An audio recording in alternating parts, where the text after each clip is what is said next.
What is up and welcome back. So I've been a bit MIA, and by MIA I mean suffering with sickness and diarrhea. So that was nice over the last few days, lovely few pounds dropped on the scales. And do you know what actually really irritated is one of the most irritating things about it? Yes, I've got this pretty juicy fucking vein here on my forearm. You'll see where I got my blood stuck in the hospital. Not a jab mark, this is stuff coming out of my body, not going into it before anyone sees. But this juicy vein on my forearm was completely fucking gone during this period. Like, it just looked like a fucking baby's arm. I was like, oh my god, the vein's gone, the vein is gone. When I get my blood stuck, the nurse was like, oh, we'll see how good your veins are. I was like, I swear to god, I swear they're normally better than this. Like, I'm dehydrated, I've got no glucose in blood, I've been thrown out, I've got nothing in his veinless arm sat there. Not good.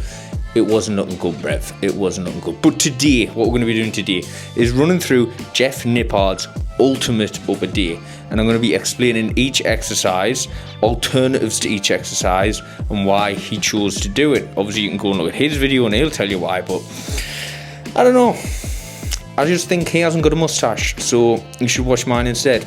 Simple as that. But yeah, we're going to get some pre-workout in his since I can actually stomach food now. It's been like, do you know what's so weird after you've had like a sickness bug? Is that you like go to the toilet, what, like fucking 14, 15 times a day? And then when it stops, it's now been like 27 hours since I've used the toilet. It's like my body's like, nope, all of this food is now mine. We need all of it. Don't dispose of anything. There's no trash. There's no waste. Yeah, scrambled eggs on toast, plain toast. If you have got it, is it probably a good go-to? Boiled potato, plain chicken breast, stuff like that. Not whey protein. Apparently 0% Greek yogurt as well if you can handle dairy. But enough about the shits and more about the giggles. Let's get in the fucking gym. Right, so you might be surprised to see that the first exercise on Jeff Nippard's ultimate upper body day is an incline free weight barbell bench press. Now, I'm seeing you may be surprised to see that because there's a massive trend in science-based lifters now for the ultimate stability in movements, so swapping this out for a Smith & Chain incline or incline machine press of some sort. Now, this is going to be hitting chest, it's going to be hitting shoulders, it's going to be hitting triceps, it's going to be hitting the front delts and side delts, not massive amount of side delt, but it's going to be used to stabilize the movement. And this is why Jeff has that in. He's also recruiting stabilizing muscles to get a bit hit on them as well, hitting a couple of birds with one stone, or two birds, or three. Chest, shoulders, triceps, four birds? Fucking 4 birds with one stone. So we're going to be doing warm set. I haven't inclined bench press, like barbell free bar in fucking ages, but we're going to be doing like a warm up and then be going into the actual movements.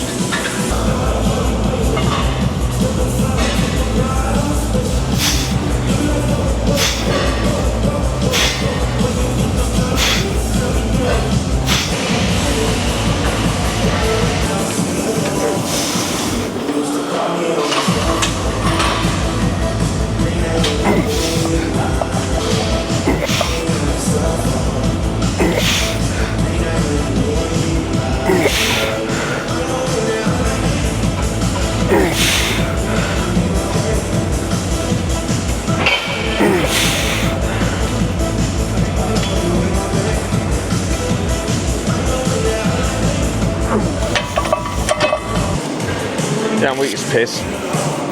I'm weak as piss today.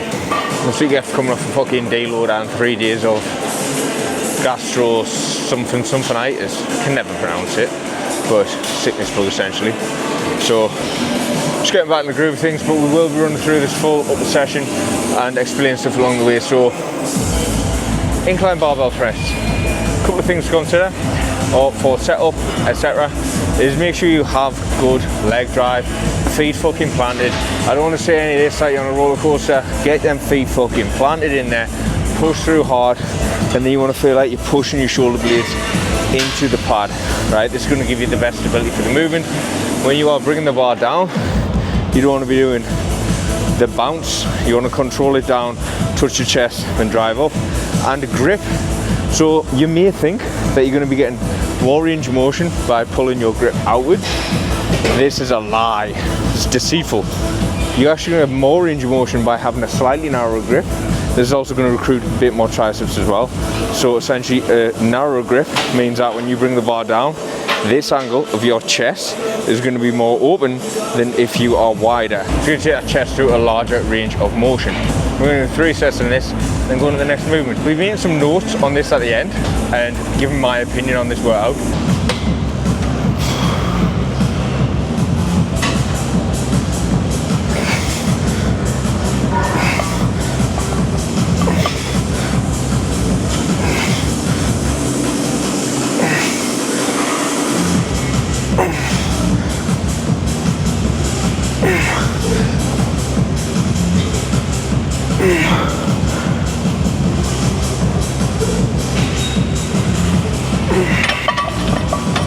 I ain't gonna lie, you probably could have scripted this one for a science-based lifter's optimal chest movement choice, which is the cable fly. So using a cable setup like this and a bench.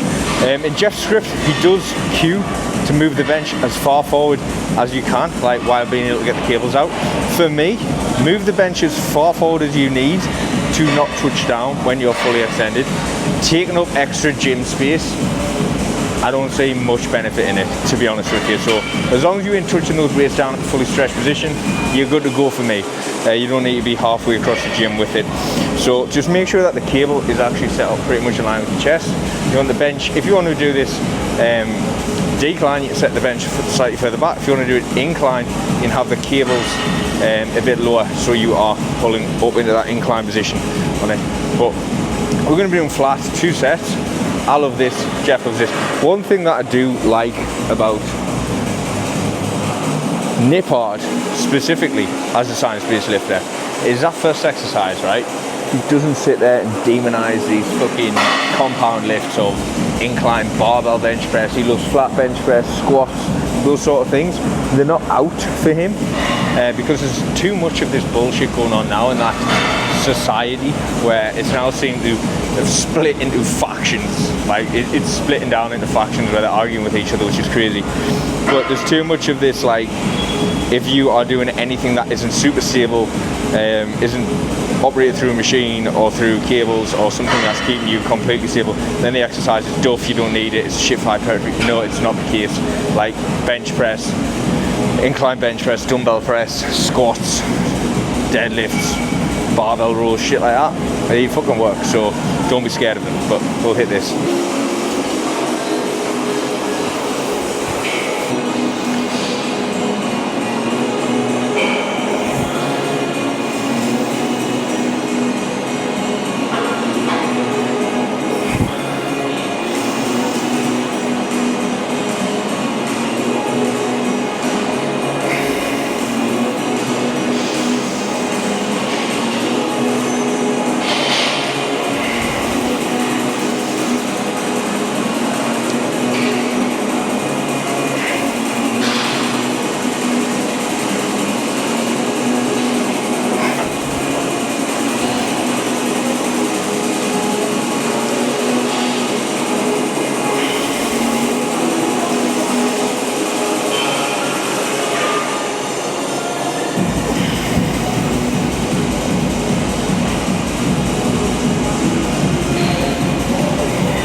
So one thing you'll notice across this full workout is I ain't taking stuff to failure.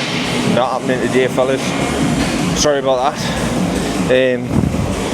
Wouldn't be the best idea to fly back in when I was having the shits yesterday.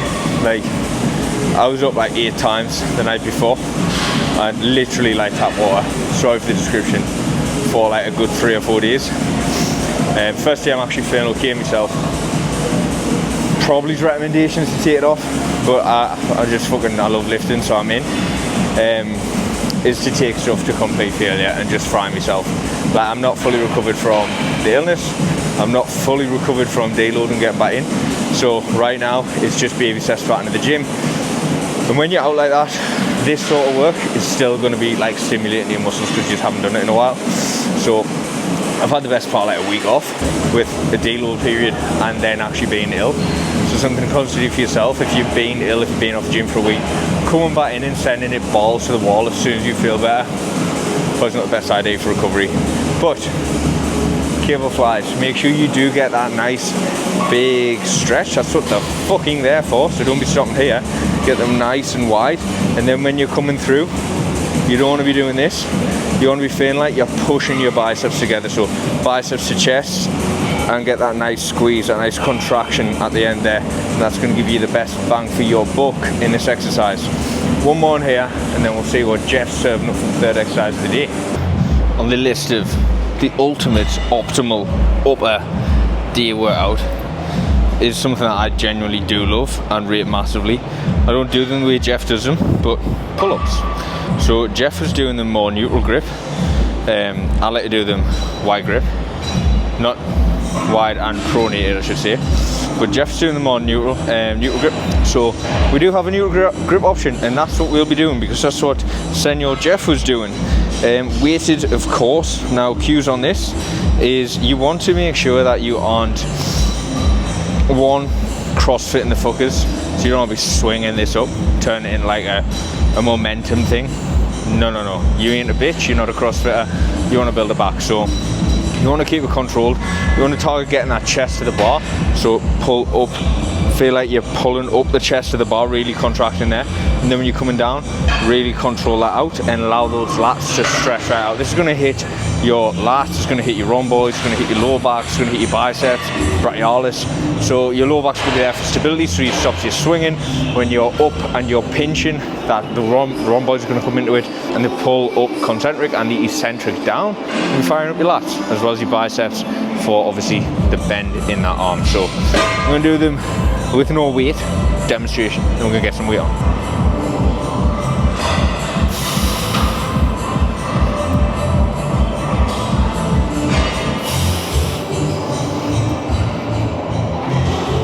What you can see is I like a dead hang at the bottom of each one.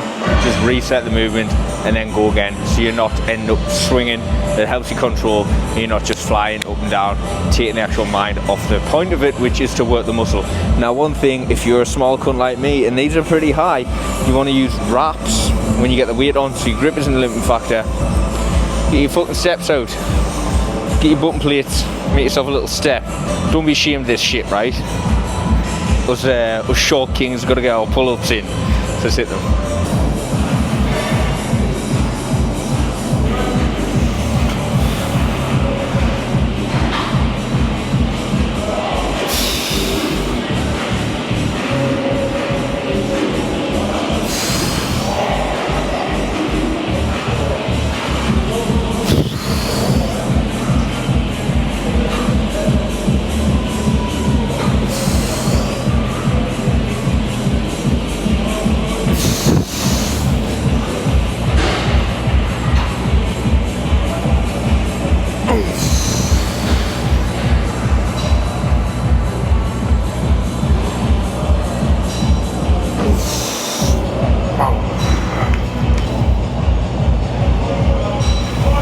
I would do these first.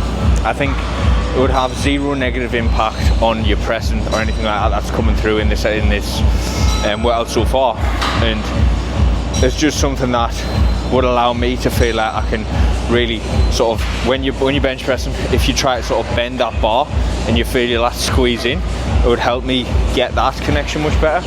So that would be something that I would change. I'll put these first and then go to the incline barbell pressing and then the flies, which we've hit so far. But I'm literally just reading off the script here. I don't know what's next, so we're going to do this two more sets on here, and then we'll see what the fourth exercise is. This exercise is a science-based lifters wet dream. Side lateral raise on the cables. I'm going to be using a cuff. just because I got these new cuffs. They've got donuts on them, bear grips, and they've got like a furry inner lining. They're fucking beautiful. Not very expensive either. I think they're like 12 quid or something, but they're bang. So I'm going to be using cuffs because I've got them in my bag. You can use a D-handle as well, but explained in Jeff's video as well is there was recent studies done for dumbbell and cables, and both, so dumbbell side lat raises and cable raises, and both grew the exact same fucking muscle. Who would have thought?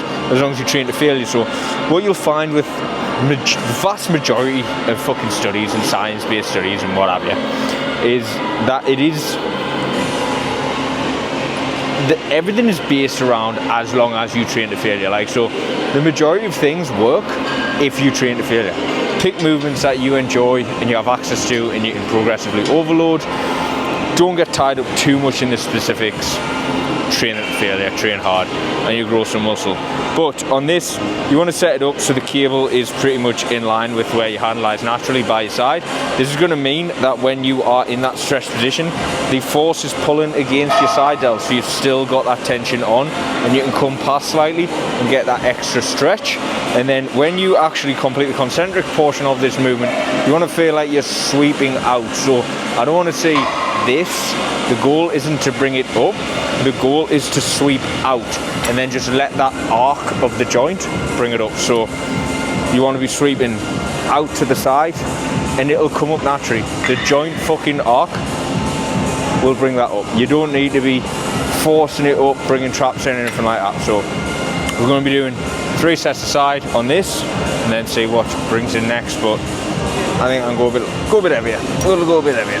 Let's hit this one.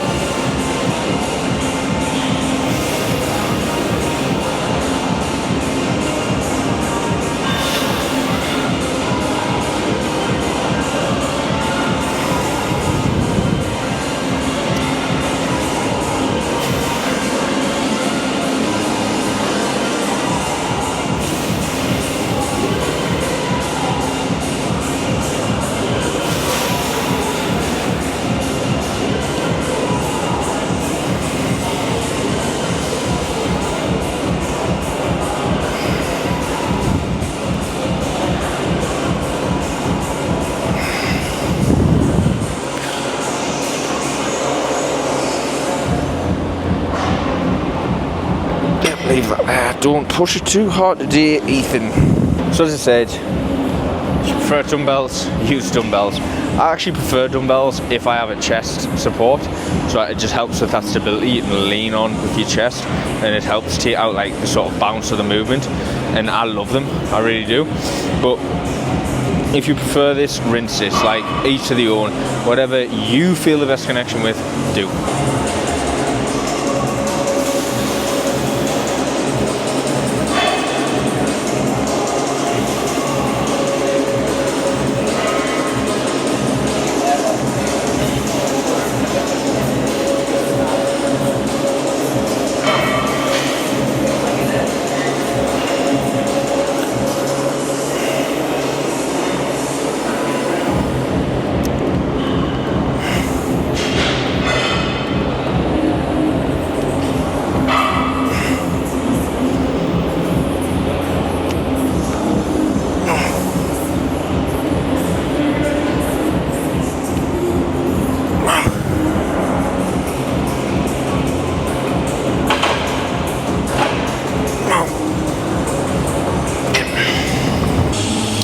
Right, so for the next optimal, apparently, movement is the pendlay row. So this is kind of like a barbell bent over row, but what you're doing is you're keeping the spine or the back horizontal with the ground, and well, horizontal and parallel with the ground, I should say. And you're basically pulling that barbell up, letting it come back down to the floor, and then repeating. So there's no swinging, there's no nothing like that. It's not as rugged or like aggressive, I would say, as a barbell bent over row, because the bent over row, you're keeping it up from the floor, and then you've got that little bit of a hinge, and you can fucking rag it. This is more reset on the floor and drive through. In Jeff's video, it doesn't look like he's actually touching the floor, which I would touch the floor. I'm going to touch the floor. I'm not going to be going heavy. but I'm going to be controlling it like Jeff said, and rating this movement as well. So I do rate it, I do like the pendlay row, I've done it before. Would I say it's the optimal movement for growing back? No, simply put, no, I wouldn't. But again, it's just something where if you fucking train it hard, it's gonna work. Let's hit this up though.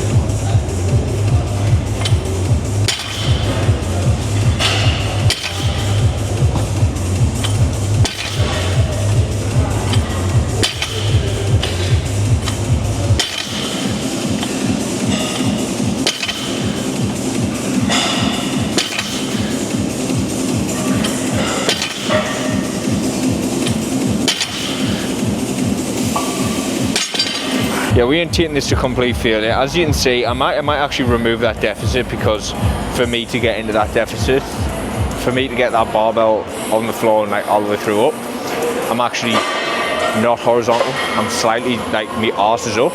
So by removing that deficit, it'll bring my arse down and allow me to be actually horizontal. So we'll take that out for the next set.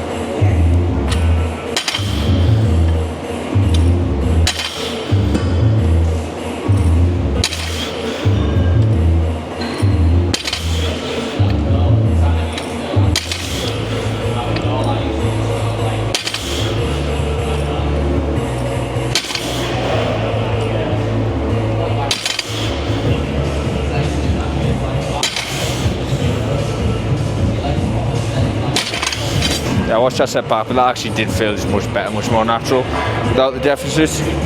If I wasn't touching down with it, probably would have been better having the deficit in. But yeah, I'm touching down with it. I think that's the point in a pendlay row. You're touching down with it. Bent over row, you won't be. So we'll do one more set and then we'll see what else we've got in store for us. I think there should just be arms left, but I don't know. As I said, I didn't read the ingredients to this tin before I opened it. Alright, yeah, so we have literally got arms left. What we're going to be doing is a cable overhead extension. Cables, pretty fond of the cables for Jeff. We've done cable flies, cable side laterals, cable tricep overhead extension, and maybe another cable on the bicep. I don't know yet, we'll check it out. But something for this one, he covers it in his video, and it's something that I've covered before and will cover right now as well. So setup is key to this to be a successful movement. This is where most people go wrong with this, is you'll set the cable like right down at the floor, so it's just a fucking nightmare to get up. Like, you're going to be bending over, struggling, pulling it up before you get set up. You're going to be in a compromised position. So you want to get that cable height so it's very easy to get into the movement. I've got it roughly at my lower back. Now all I need to do with this is swivel into it and I'm there. So basically you want the cable as high as you can get it, the cable attachment as high as you can get it, while still being able to get a full stretch on those triceps and push up.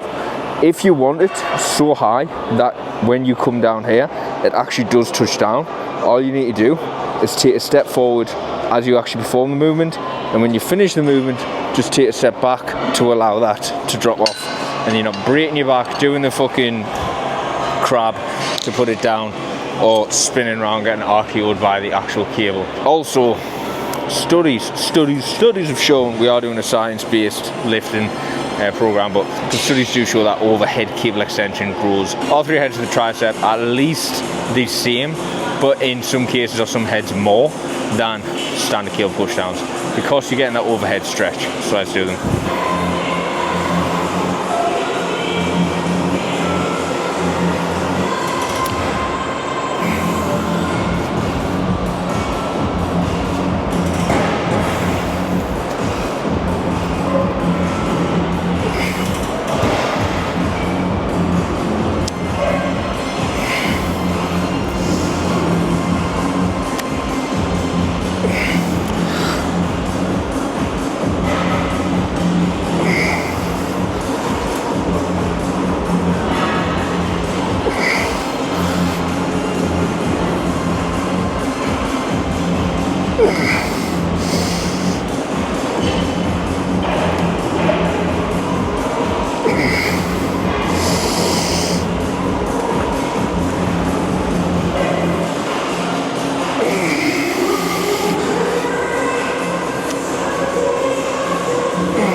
Uncle Jeff does 2 sets on this. One other thing we've got in our gym, and if you have in your gym, you're a lucky person because it's fucking mint, is this piece of kit here. So this gives you more stability in this movement. It's got the seat setup, it's got the foot pad, it's got the cable overhead extension here, and of course the sack. So this is Atlantis, and yeah, fantastic bit of kit, something that I am actually going to be starting to run again rather than standard cable overhead extensions for the extra stability in the movement as well. So 2 sets on here, and then we'll see what we're serving up for the biceps. Get a nice little pump on. First time in a fucking week I've got that. I don't say I told you so, but I kind of told you so. Thought it would be another cable exercise for bicep, and it is. And I knew the exact one he was going to pull. I knew it because it's a fucking Nippard special. This is the Bayesian curl, but cable Bayesian curl. But I didn't expect it to be this variation. This is a single arm standing variation that he was doing, so I prefer dual wielding seated. It's efficient, you're going to be hitting both at once, you don't have to be going side to side, and you get that stability through the seat as well. But let's go with it. So you want the cable attachment round, again, hand height somewhere. For the single arm one, obviously we are using D handle, one arm, and you just want to pull this off. Pull it off. What the fuck are you talking about? So you just want to step forward with it so it pulls the tension, and then when that is fully stretched, that's pretty much where your starting point is. You want to turn the body so you're getting that more, oh there you go. That's why I was doing a single arm. You turn the body so you get that stretch right about the top, and then pull through. I'm going to do 2 sets, I believe it is on here, 2 sets per arm, and then we'll wrap that up and I'll give it a good review of the workout after.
Yep, that cunt who poses on camera is back in the fucking gym.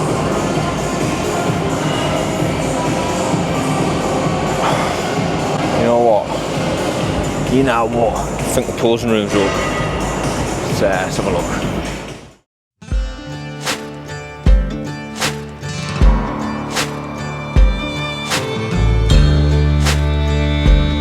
Just you wait to listen for the storm. Hear the difference in the wind. When dark clouds form and start to turn, I'll run again.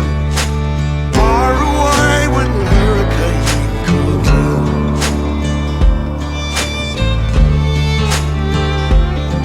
Well, I'm the only island in the way. And we're back to where we started. So, Jeff Nippard's Ultimate Upper Day, my review. So the exercise selection's pretty good. Like, obviously, pretty fucking good. He knows what he's doing. Would it be the exercise that I would choose? Probably not, no.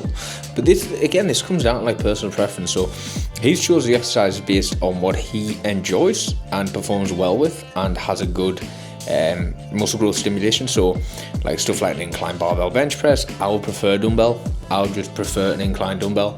Pull-ups, I would prefer that at the beginning of the workout, as I explained. Pendlay row, I'll probably sack it off. I'll probably go with something chest supported, just like a T-bar row, mid-back row, something like that. Yes, you're not going to get as much or any real stimulation on the low back because the pendlay row, you're using it to stabilize yourself, but I will probably just put that somewhere else where like an RDL or another hinge movement's going to take up that in another day. Tricep overhead extension, yes, 100% in. Bayesian curls, yes, 100% in. However, I would do them seated. Even if it was single armed, I would have them seated, just for that stability factor. Cable side raise, 100% have them in. I use the cuffs, not the D handles. Cable flies, yep, 100%. Brilliant movement. The only thing I'd say about that is stuff like don't sleep on stuff like a dumbbell fly, chest fly. Don't sleep on stuff like a machine chest fly. If you haven't got access to like a double cable piece in your gym, or you're waiting around for it, or you don't want to be setting that up, dumbbell flies, cable flies are gonna do the same stuff as long as you are training to failure. So a lot of this shit has, as I said, a lot of this shit has this as long as you are training to failure finish, as long as you're training to failure, as long as you, because that's what the big, that's where you're gonna get the money, is training to failure or near to failure. So no matter what you do, what exercises you like, what exercise you enjoy, connect the best with, training to failure or as close to failure as possible is where the money is.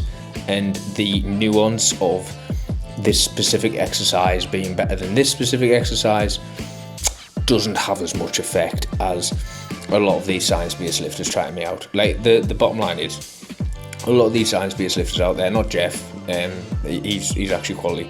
A lot of them that you see on Instagram, stuff like that, they're bang on about the training plans and this movement, and you should be doing this rotation and this scapular retraction, and this one's more optimal. It's a lot of garbage. It's a lot of fucking garbage. Like, if you're training to pretty much failure across the board, you're going to be stimulating muscle growth, you're going to be fucking growing tissue, and the little nuances are neither here nor there. Trust me on that one. People's been doing it for years, and the standard of bodybuilding hasn't got that much better, or even better at all, realistically, since like the Ronnie Coleman days. Sorry, like, has it? I don't think so. Like, would Ronnie Coleman be able to stand up on stage in his prime against today's bodybuilders? Jay Cutler? Would Dorian Yates probably be able to hold their own? Like, there'd be other stuff that they'd probably be focusing on more than exercise selection, like nutrition, which is probably came on a bit more, supplementation, dare I say it, PEDs. Like, those sort of stuff probably is making a bit more difference than if you're doing a fucking cable or a dumbbell side lateral raise, as long as you're taking it fair. Like, that's nuance, that's neither here nor there. It's fucking, it's a wazzy, it's a woozy. So yeah, a very good upper day. Obviously, I couldn't push it to where I would like to have pushed it, but I hope you have enjoyed this. And if you have, drop me a subscribe, comment what other workouts or people's workouts that you'd like us to have a look at, review, do, and we'll get them done. But that's Coach Kelly out.